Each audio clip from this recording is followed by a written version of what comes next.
I wondered if we could start by just talking about when a project comes in, at what point are you and your team getting involved? Is it right up front in the beginning or after?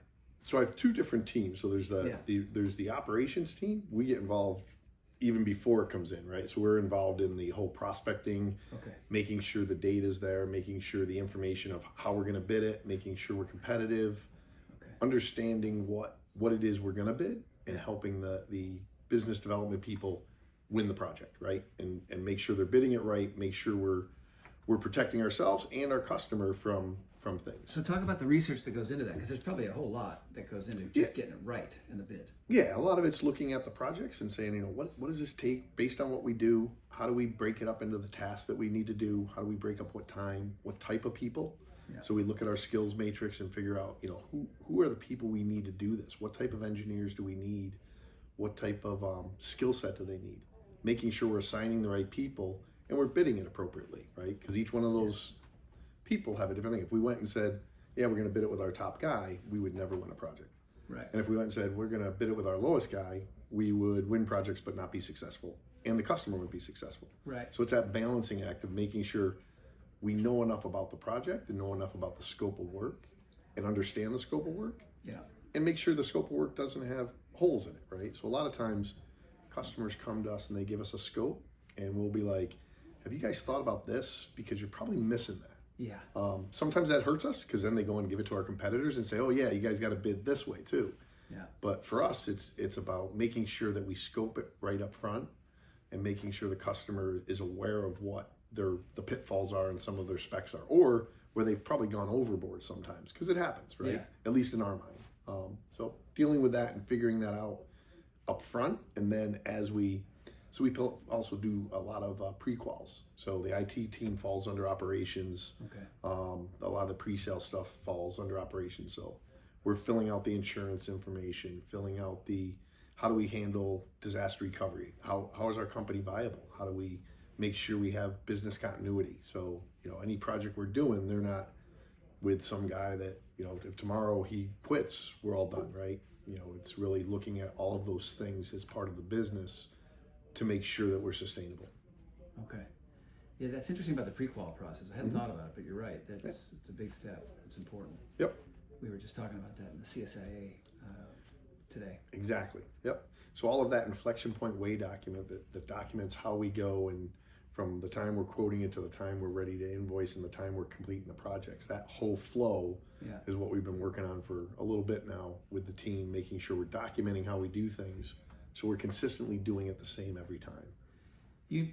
Were you the one that coined the phrase, the InflexionPoint way? No, it was coined the ACC way before we became InflexionPoint. Okay. But when we did it in the ACC way, it was 2 pages. Okay. It's now 7 or 8 folders. Yeah. A number of pages in between, because it does everything, right? The InflexionPoint way was started as a 2-page document that Kevin, our CEO, and our ex-CEO Mike developed, and that we took on and said, okay, we need to expand this. What are all the things that we do today, and how do we make sure that as we improve, we make it better? How do we make sure people are looking at this and saying, well, how do we do this?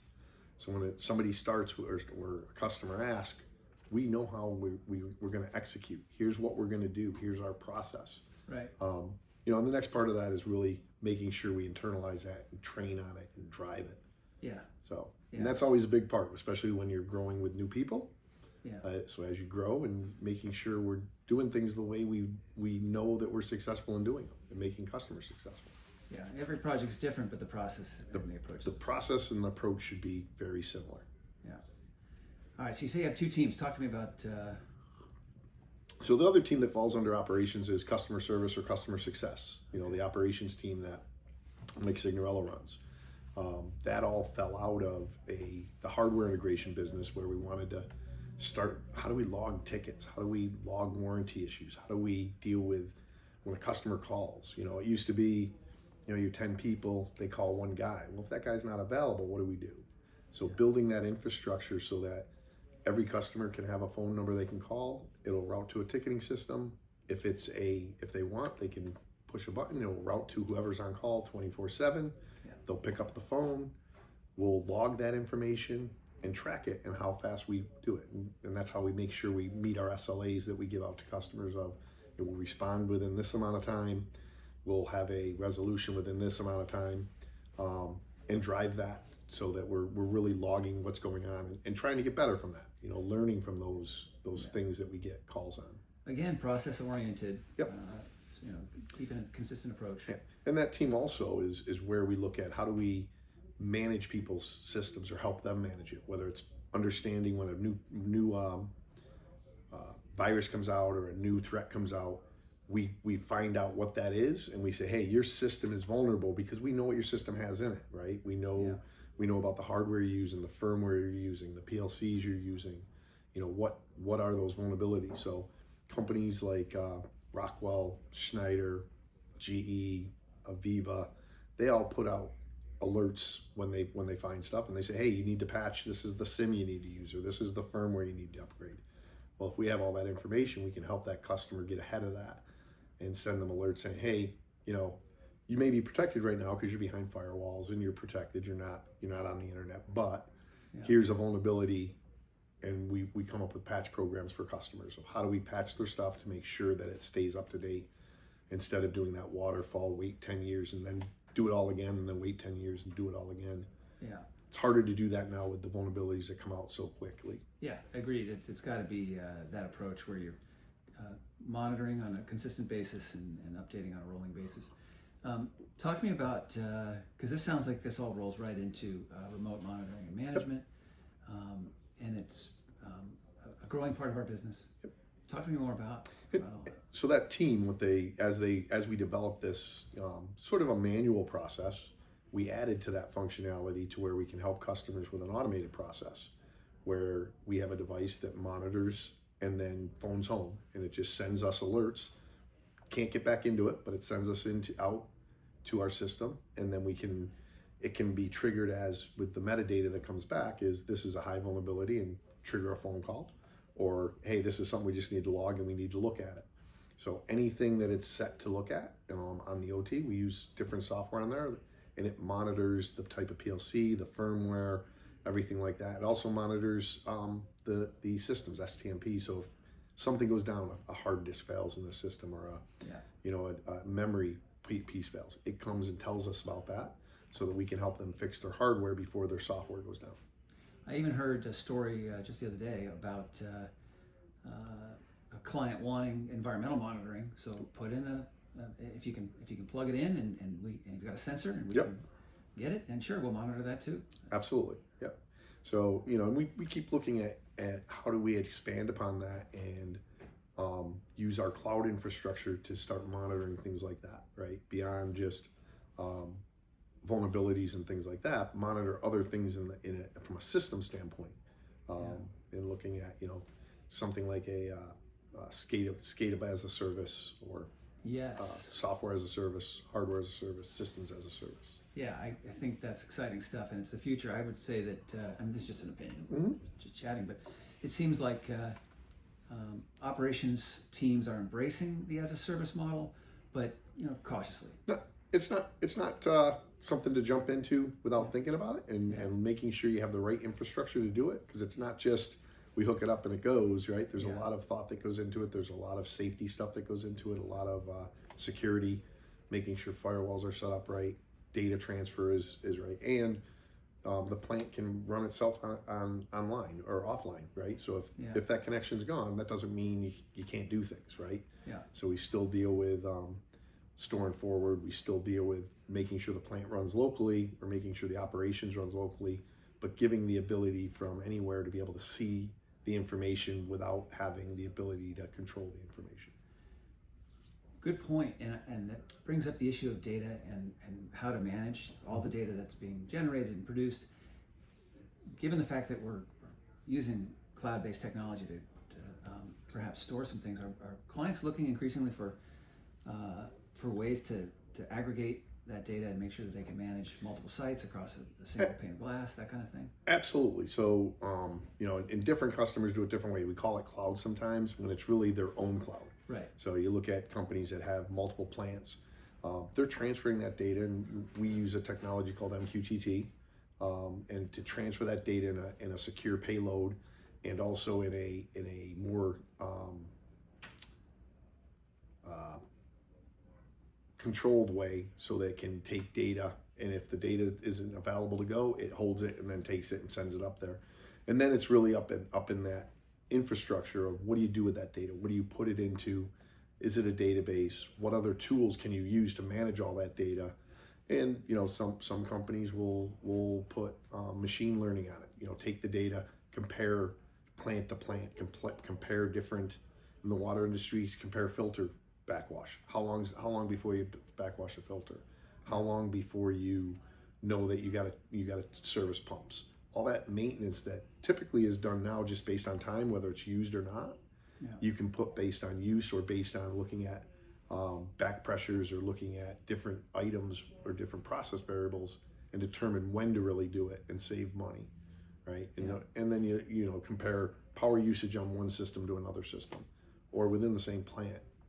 Each pump has a different power flow, power curve. Being able to know what that means, and using machine learning across a larger data set to learn more about how to better process and how to better produce. What you just described are a few really good use cases, right, for this stuff. And I see so often, and this makes sense, operators are pragmatic people. And that pragmatism is, I think, in my opinion, very appropriate for their role in their jobs. And I would suspect that all this talk of new technologies, whether it's data-driven operations, digital transformation, AI, none of that, I suspect, gets anybody too excited on its own. But the use cases, correct, make sense to people, and that's what drives additional use. And so a lot of people get afraid. They're like, it's like we don't want to replace the operator. We want to augment that person, right? Give them more data or more information so that they can make better decisions. And we may not do it at the same time. It's learning it and then saying, hey, this is what we learned. Look at this. If we ran these pumps this way, or in a different industry, if we ran the machine this way, the packaging machine, or did this instead of the way we ran it, we would get more life out of it, and we'd produce better quality, right? So trying to just produce more, higher quality without any issues. In different industries, it's measured different ways. Yeah, this is good. I appreciate it. What kind of common issues pop up, during the course of projects where you go, oh, yeah, we've seen this before? Yeah, there's really, I think, two major things. One is that scope creep, right? Everybody, they get started and they're like, I want to do this and I want to do that. Yeah. And they don't want to discuss the ramification of that and say, listen, let's figure that out. We're doing a project in-house right now, doing a new ERP system. And we're like, what our project management is like, we need to get to minimal viable product first. Then we'll go and say what's next and come up with a plan for that, instead of trying to do everything all at once or fit things in that weren't scoped and say, well, I want that. Well, of course, I want everything. But let's stick to what we said we were going to do and stay to that plan, get that done, and then move on to the next things. And maybe they fit in at the right time, and then you go and say, okay, let's adjust, and what's that mean? But if you don't have that discussion or those conversations and you just start throwing it in, and what we got to do is we got to make sure we identify and say, listen, this we got to be careful of, because this is going to be scope creep. This is going to take us off either schedule or off budget. We want to be on both of those. So that's one of the biggest ones. The other is lack of communications. We wait too long, or the customer waits too long before they say, yeah, I need to change, right? They want to just keep things going instead of bringing it up and communicating. So, we institute a PMO for that specific reason, is we need to make sure that we have somebody communicating with the customer at all times so that they understand and we understand where the customer is. So it's not there should never be a surprise in a project, right? You shouldn't be surprised that it's either going to be early or late, or it's going to be under budget or over budget. It should be, hey, this is where it's at. We're monitoring it. We're talking to you. We're letting you know what's going on. So those are the two things that I think we see the most and cause the most havoc when they're not addressed appropriately. Those are big ones. Thank you. That makes good sense. Okay, fun last question. Looking ahead, do you see any big changes on the horizon for our role and how we interact with clients, or are we seeing more of the same as we move into the next several years? So I think the big change we're going to see is our ability to analyze more data and analyze more processes quicker. AI is helping us do that. It's not changing what we're doing. It's just letting us do it quicker and letting us understand and communicate that information a lot quicker and giving us the ability to handle those things in a different manner. That's what I think the biggest change is. Yeah, that makes good sense. I appreciate it. We are at 16 and a half minutes of talking. Wow. Thank you. They say I can talk a lot.